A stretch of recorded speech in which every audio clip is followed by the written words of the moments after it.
கர்த்தருக்கு ஸ்தோத்திரம். கர்த்தராகிய இயேசு கிறிஸ்துவின் இன்ப நாமத்தில் இனிய வாழ்த்துக்கள். இன்றைய தியானத்திற்காக ஜெபித்த பொழுது தேவன் தந்த வசனம் லூக்கா எழுதின சுவிசேஷம் 13ஆம் அதிகாரம் 12ஆம் வசனம். இயேசு அவளை கண்டு தம்மிடத்தில் அழைத்து, ஸ்திரீயே, உன் பலவீனத்தினின்று விடுதலையாக்கப்பட்டாய் என்று சொல்லி.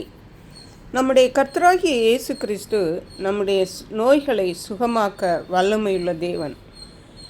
இயேசு கிறிஸ்து இந்த உலகத்தில் மனித ரூபமாக இருந்த நாட்களில் ஒரு நாள் அவர் ஜெப ஆலயத்தில் இருக்கும் பொழுது அங்கே எவ்வளவும் நிமிரக்கூடாத ஒரு கூனியான ஒரு ஸ்திரீயை பார்த்தார். எவ்வளவும் நிமிரக்கூடாத ஒரு ஸ்திரீ என்றால், சற்று கற்பனை பண்ணி பார்த்தால் அவர்கள் எவ்வளவு பரிதாபமான நிலைமையில் இருந்திருப்பார்கள் என்று நமக்கு புரியும். அப்படிப்பட்ட ஸ்திரீயை இயேசு பார்த்த உடனே அவர்களை தன்னிடத்தில் அழைத்தார்.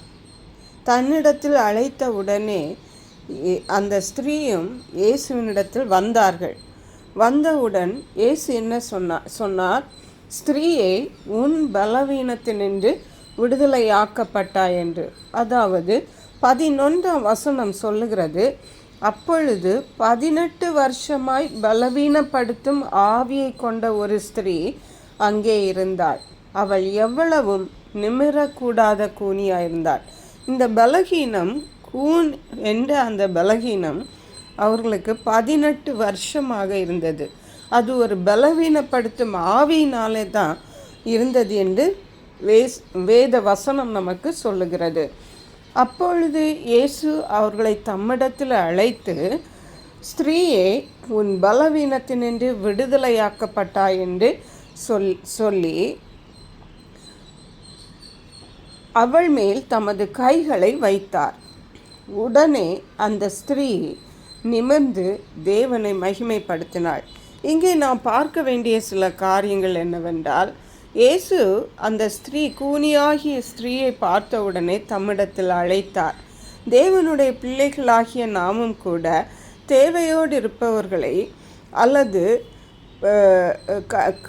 கடினமான நிலைமைகளில் இருக்கிறவர்களை நமக்கு உதவி செய்ய முடியுமானால் நாமும் அவர்களை நம்மிடத்தில் அழைக்க வேண்டும், அவர்களுக்கு உதவி செய்ய வேண்டும், அல்லது நாம் அவர்களிடத்தில் சென்று அவர்களுக்கு உதவி செய்ய வேண்டும். அதை தான் இயேசு செய்தார். மட்டுமல்ல, இயேசு சொன்னார், ஸ்திரீயே, உன் பலகீனத்தினின்று விடுதலையாக்கப்பட்டாய். இயேசுவினுடைய ஒரே ஒரு வார்த்தை தான் சொன்னார்.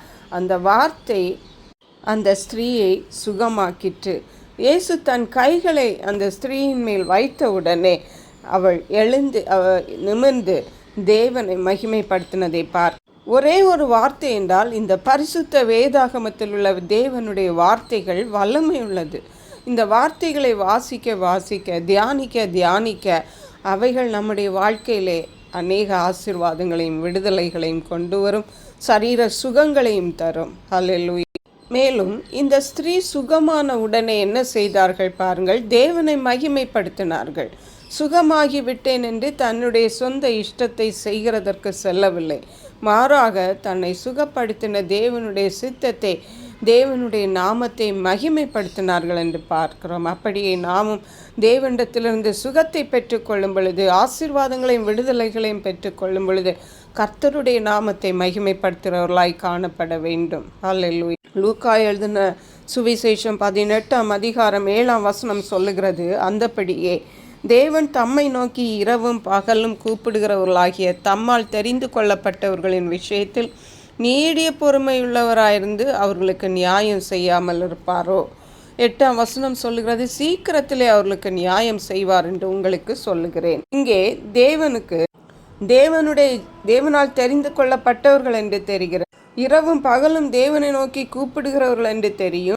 அவர்களுக்கு நியாயம் செய்ய வேண்டிய காரியம் இருக்கிறது என்பதும் தெரியும். ஆனால் தேவனோ நீடிய பொறுமையுள்ளவராயிருக்க, அப்படி இருந்தும் சீக்கிரத்தில் நியாயம் செய்வாராம். அருமையான கர்த்தருடைய பிள்ளைகளே, நாம் சோர்ந்து போகாமல் சுகம் கிடைக்கும் வரைக்கும், விடுதலை கிடைக்கும் வரைக்கும், ஆசீர்வாதங்கள் கிடைக்கும் வரைக்கும் ஜெபிப்போம், ஜெயம் வருவோம். கர்த்தர் தாம் அந்த வார்த்தைகளை ஆசீர்வதிப்பாராக. ஜெபிப்போம். எங்களை கிருபையை நேசித்து பாதுகாத்து வழி நடத்துகிற எங்கள் அன்பின் தகப்பனே, ஆசீர்வதிக்கப்பட்ட இந்த நல்ல நாளுக்காக நன்றி. இந்த வேளையிலும் உடைய வார்த்தையினாலே எங்களுடைய வியாதிகளை சுகமாக்குற தேவனாக இருக்கிறபடியால் நன்றி. உடைய வார்த்தைகளை படிக்க, தியானிக்க, விடுதலைகளை பெற்றுக்கொள்ள உதவி செய்வீராக.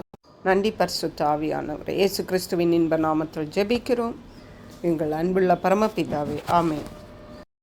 இயேசு கிறிஸ்துவின் சுவிசேஷம் ஒவ்வொருவரையும் சென்றடையும்படியாக இந்த செய்தியை உங்கள் நண்பர்களுக்கு அனுப்பி வைக்குமாறு தாழ்மையுடன் கேட்டுக்கொள்ளுகிறேன். கர்த்தர் தாமே உங்கள் அனைவரையும் அபரிதமாய் ஆசீர்வதிப்பாராக.